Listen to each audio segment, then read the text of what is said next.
In March 2026, a report landed in Hollywood that sent ripples through the entertainment industry. Netflix, it claimed, was done with Meghan Markle. Not cooling, not recalibrating, done. The word used by one insider was exhausting. Another claimed that Ted Sarandos, the co-CEO of one of the most powerful streaming companies on earth, Meghan's neighbor in Montecito, the man who had championed the Sussex deal from the beginning, had grown tired of the couple, that he would not take calls from Meghan without a lawyer present, that the $100 million partnership that was supposed to define their post-royal life was quietly, messily coming apart. Both sides denied everything. Netflix called the reporting inaccurate. Meghan's team said the relationship was ongoing. And then, 3 weeks after the report, something happened that nobody had quite anticipated. Meghan and Harry got dressed and went to Ted Sarandos's house for dinner. And the question that has been sitting with me ever since is this: was that dinner a genuine evening between friends and business partners who had weathered a difficult few weeks? Or was it the most carefully staged piece of image management that Hollywood has produced in a very long time? The answer, I think, is more complicated than either of those clean options, and understanding why requires going back to the beginning of a relationship that was once described as one of the most exciting partnerships in streaming history. And if you are the kind of person who wants royal and celebrity stories told with honesty and careful research rather than manufactured drama, I would love for you to subscribe. One tap is all it takes, and it genuinely means a great deal to have you here. Let me take you back to 2020, because the Netflix story does not start with the March report or the April dinner party. It starts with a decision. When Harry and Meghan announced they were stepping back from royal duties in January 2020, the question everyone asked immediately was practical. How would they support themselves? The answer that emerged within months was, in retrospect, audacious. They would become content creators. They would tell their own stories. They would use the platform that royal life had given them to build something entirely new in the entertainment space. And Netflix said yes. In a deal reported to be worth $100 million over 5 years, the Duke and Duchess of Sussex signed with the world's most powerful streaming service. The announcement was greeted with genuine excitement in the industry. Here were two people with global name recognition, a compelling story, and an apparent desire to be honest about their experiences in ways that the institution they had left would never have permitted. The potential seemed real. And for a while, the results matched the potential. The 2022 documentary, Harry and Meghan, drew enormous viewership. It was one of Netflix's most watched documentary series in its opening week. It was exactly what the deal had promised: intimate, personal, global, impossible to ignore. And then the momentum began to slow. And this is the part that most people missed at the time. Subsequent projects, Heart of Invictus, the Polo documentary, a series called Live to Lead, failed to generate the same audience or cultural impact as the Harry and Meghan documentary. The animated series Pearl, which Meghan had been developing for years, was canceled before it ever aired. Meghan's lifestyle show, With Love, Meghan, received mixed reviews across 2 seasons and was not renewed for a third. The As Ever lifestyle brand, which Netflix had been invested in and which was supposed to be the commercial extension of the show, saw that partnership ended. Each of these individually could be explained away. Creative projects fail. Audiences are unpredictable. The entertainment industry is notoriously difficult to navigate. But taken together, they began to paint a picture of a partnership that was delivering less than either side had initially hoped for. And then came the March 2026 report and the specific detail within it that changed the shape of the whole story. The report claimed that Sarandos had unfollowed Meghan on Instagram, a small thing in isolation, a social media adjustment that millions of people make every day without it meaning anything significant. But in the context of a reported $100 million partnership, in a city where social media follows are read as signals about relationships and alliances, it was noticed, and then it was reported, and then it became, briefly, the talk of the industry. Because here's the thing about Instagram unfollows among powerful people in Hollywood. They are almost never accidental, they are almost never forgotten, and they are almost never done without at least some awareness of what they communicate. Sarandos unfollowed Meghan, and then his colleague, Bella Bajaria, Netflix's head of global television, reportedly did the same. Two senior Netflix executives, two separate unfollows, in the same period that the Rift reporting was circulating. Both Netflix and the Sussexes denied that anything was wrong, multiple times in multiple statements, with increasing firmness. And then Harry and Meghan went to Ted Sarandos' house for dinner. The party was a tastemaker event for the launch of Beef Season 2. Carey Mulligan, Isaac Abraham, Charles Melton, the show's creator Lee Sung-jin, Katy Perry, Justin Trudeau, an intimate gathering at a private Montecito residence, the kind of evening that Hollywood uses to celebrate its own in the warm, low-key way that powerful people prefer. And Harry and Meghan were there, dressed for the occasion, smiling for the photographs, Meghan in chartreuse holding Nicole Avant's hand in one image, laughing with Ted Sarandos in another, the whole visual package communicating precisely what it was designed to communicate. We are fine. We are here. We belong. But here is where things take an unexpected turn, because the photographs told two stories simultaneously. And the second story was the one that most coverage missed entirely.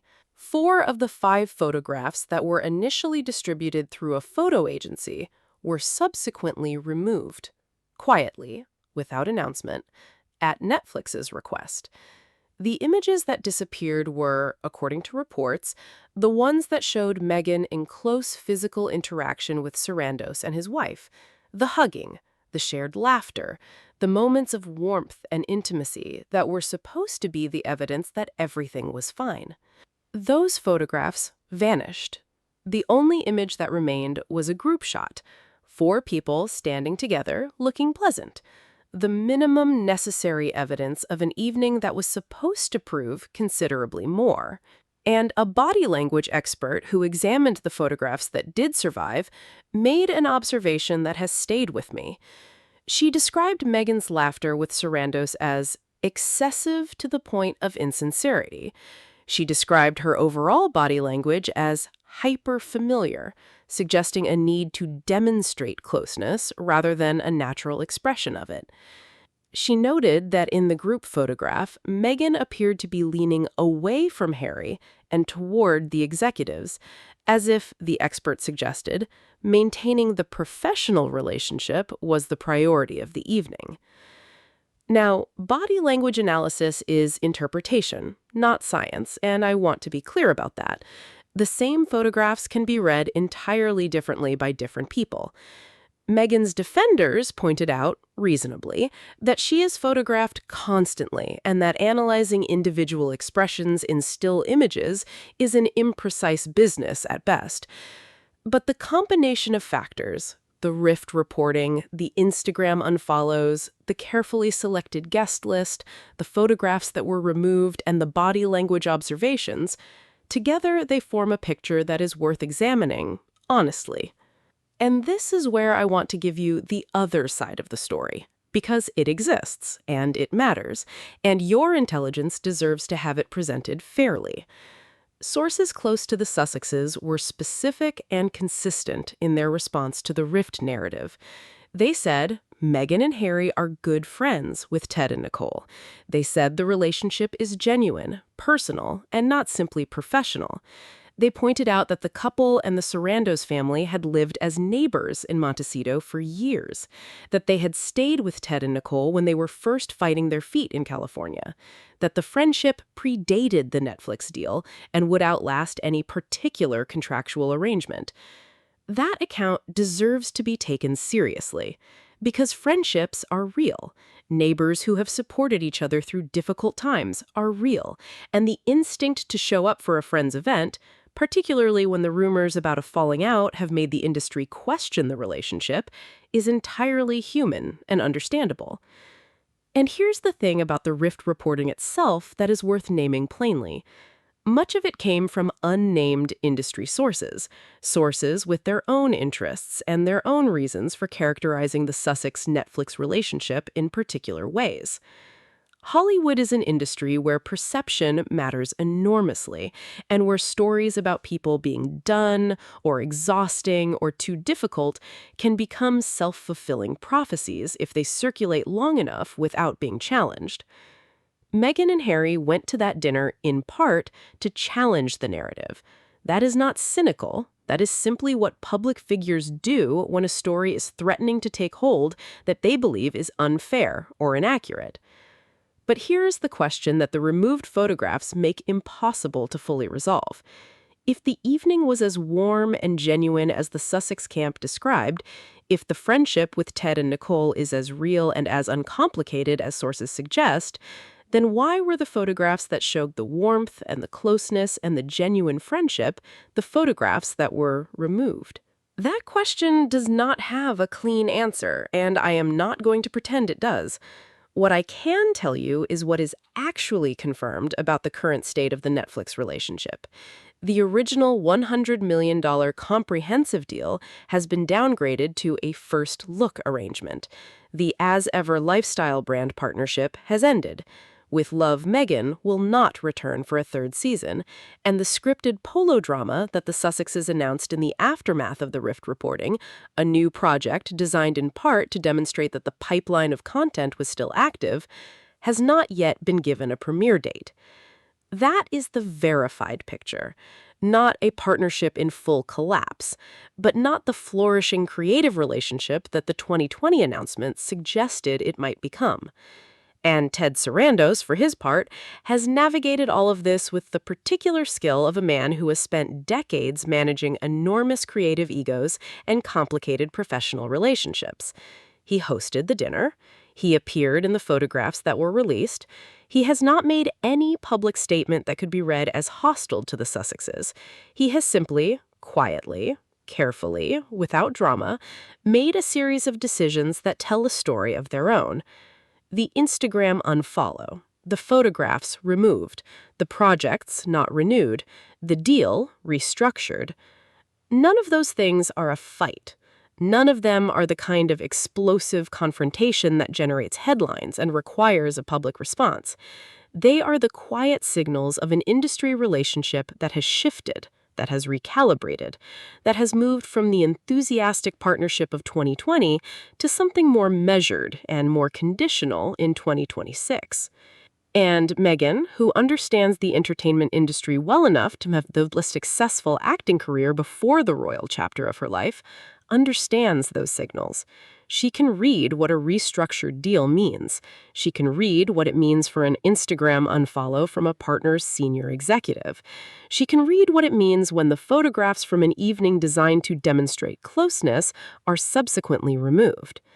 Which is why the dinner happened. Which is why the chartreuse dress was worn, which is why the hand held Nicole's hand in the photograph that remained, which is why the laugh with Ted Sarandos was wide and bright and pressed both hands to the chest. Because Meghan Markle understands, perhaps better than almost anyone in her position, that in the entertainment industry, the story you tell about your relationships is inseparable from the relationships themselves.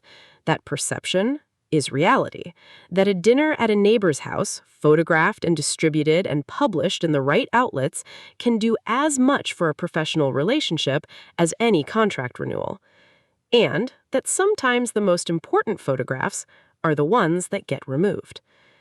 I would love to know your thoughts on this, whether you believe the friendship between the Sussexes and the Sarandos family is as genuine as sources suggest, whether you think the removed photographs tell a story or simply reflect a routine editorial decision, whether, when you look at the full picture of the Netflix relationship from 2020 to 2026, you see a partnership that is finding its natural level or something more complicated than that. Leave a comment below. I read every single one, and this conversation, I think, deserves to be had honestly.